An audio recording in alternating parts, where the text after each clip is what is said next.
Good late Thursday, early Friday. Meteorologist Casey Cloud here in the Weather Center right now, giving a look at those current temperatures here across the region. You do see 50s here in many communities, but some of those are rural spots into the 40s right now, and it's pretty chilly, below average really for this time of year. So make sure you have that light jacket at least on hand here as you're headed out and about as we're looking ahead toward that Friday morning. And we're going to see those cooler temperatures continue for a bit there, especially in the mornings at night. But then as we kind of look ahead toward next week, we'll warm up and then we'll have another round of storm action. It looks like coming in toward the picture, kind of an up and down roller coaster pattern continues.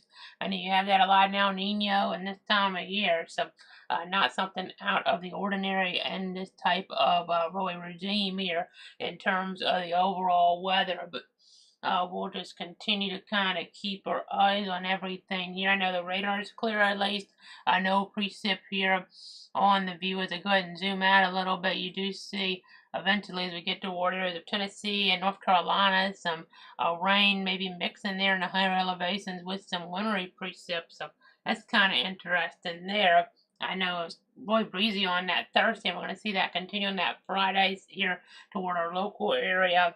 At least right now, though, it's April, so we're not talking about winds from hurricane season here and specifically tropical cyclones, but we'll be tracking things. It's looking like it could be a really, really active year in terms of the number of storms, but that doesn't necessarily dictate here if a storm's going to hit our area or how significant a hurricane could be toward a specific community here in the United States. But you just got to have that hurricane kit up to date. Still almost 2 months out from the start of the season, though. But just thought I'd kind of mention that since the outlook from Colorado State University really calling for some really elevated activity. But again, it only takes one storm, so just keep that in mind too. As I go to the graphics right now, you see the solar eclipse there on Monday, and now there will be some active weather toward the south central, even some severe weather around Dallas possible. And they're supposed to get the eclipse, but there could be some issues there with the cloud cover. You see the rain really adding up toward parts of Louisiana, Arkansas, Mississippi, Tallahassee getting into some of that rain there as well.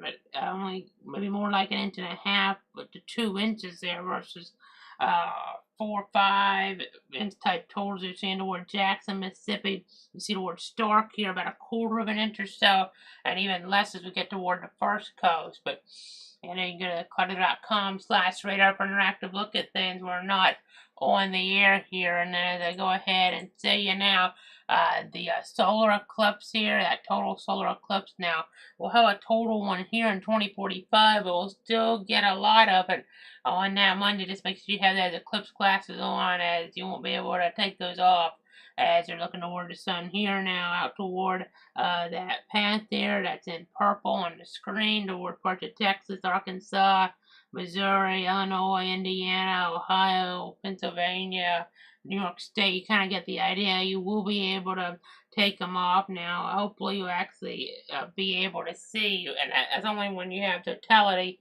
of the eclipse for a few moments, but hopefully you'll be able to see the actual eclipse effects here directly, not just with it getting dark. But even then, that'd be very interesting. I know our eclipse here, 21 years or so away, and we hope we don't have clouds or severe storms in the way. That'll be in August in 2045. But I know thunderstorms on Monday, on Tuesday, in the south central around Dallas could have some severe weather.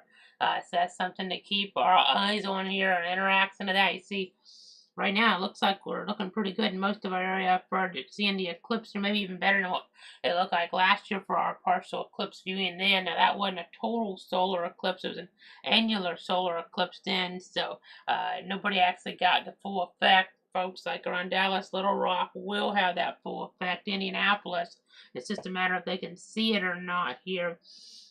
But you can see right now cloud cover expected really toward Texas. That's looking like about the worst spot, but you never know, folks can get lucky here or there. I know back in 2017, I got to see, my family and I got to see the eclipse there in South Carolina, as that path took it through parts there of that state. And you can see the view at 2:40 in the afternoon. I know there were a few more clouds around earlier on, but things kind of broke a little bit here as we got closer to it. I mean, you have a summertime pattern now was in toward the summer months there. But got lucky without having the precip around or anything like that. Got to see the axle effect. Not going to say that on here because I just wanted to focus more on, I mean, even if you do have clouds and or a lot of cloud coverage, I mean, you see at 2:40, and then at 2:43 in the afternoon, folks, look at what it was, the storyline here as we get out towards South Carolina. Just look at this. I mean, you can see that the contrast. I know the birds were out there. They thought it was nighttime for that few moment period there. So that really tells a story. I mean, it really takes your breath away. And the actual eclipse effects were visible too. But I just wanted to focus on this. I mean, it wouldn't be quite as pronounced, but having a sunset in the afternoon is still a big deal. Or if it's cloudy, at least it would get dark here in the middle of the afternoon. You'd see the animals confused. So, but as we get toward our area, we're not going to have that effect. We're going to have a good bit of it covered, the moon covering the sun, but you'll have to wear the glasses the whole time. I mean, you can kind of look away from it and see maybe the sky a little bit darker, but nothing like this. We saw that last year in toward our neck of the woods. But as you see, our covered area, of course, we're always on top of severe weather. We're on for the tornado warning storms going back here over the last couple of days, really, per se. I mean, really, we were on guard there. I mean, Wednesday there toward our local counties. We're watching National Concern on Tuesday and trying to give you guys the very latest here to protect you, your friends, and your families. So, again, that's what it's all about here at Cloud Weather, trying to keep you guys safe and informed here. Trying to give you all the different updates that are necessary here. And right now, the things look pretty calm locally here in the next several days. So that's good news. I know, just kind of looking to see if there are any questions or comments. I don't see any right now, but there's an extended forecast. Now, you see cool conditions here Friday and Saturday, getting nicer towards Sunday and Monday, and then rain chances start to creep back in as we're seeing temperatures as highs eventually get above average here. So that's kind of interesting to take note of here. For sure. I mean, getting into those 80s here again as we kind of watch things. So, again, just trying to give you guys the latest here. Just trying to give you guys the very latest. And, I mean, 45, 44, 46 the next few mornings, give or take here, depending on exactly where you're at. I mean, that's pretty chilly. Just bundle up. But not like something where it's just extraordinarily dangerously cold, but for this time of year, that is chilly for our area here. So it's something to kind of keep in mind.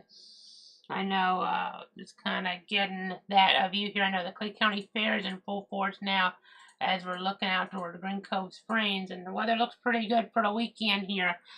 So just try to enjoy that the best you can, and just as we look there, you see some precip coming in later in the timeline, but overall, it's pretty good, at least next 5 days here. As you can see, our temperatures again, 40s in some spots. I know we're 47 here. Used to start looking at my thermometer here, so that kind of tells that story. And then as we go ahead and see all the different platforms, make sure you go there on Facebook at Casey Cloud, WX there, Cloud Weather. You have Twitter /X at Cloud Casey, YouTube at Cloud Weather. Make sure you hit that subscribe button if you haven't done so already. Twitch there, Cloud Weather, and cloudweather.com. So we have you all covered there. Hope you have a great weekend. I know that solar eclipse is a big deal on Monday. A lot of folks traveling to get to that path of totality there. It was such a great experience for me and my family there in 2017. And I know as we're looking here toward our local area, we're not going to have totality anywhere close, but still, if you can't make it out there, have those glasses. You still have a little more time to get them.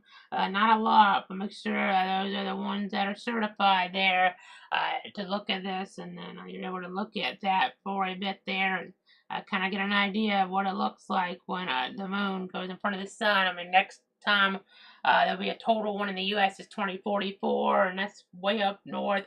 But 2045 will be in our local area here. I mean, there'll be many minutes totality in some of our communities. Of course, the cloud cover will be a big deal then. That's over 20 years away, though. So we're not worried about that for now. But for now, have a great weekend.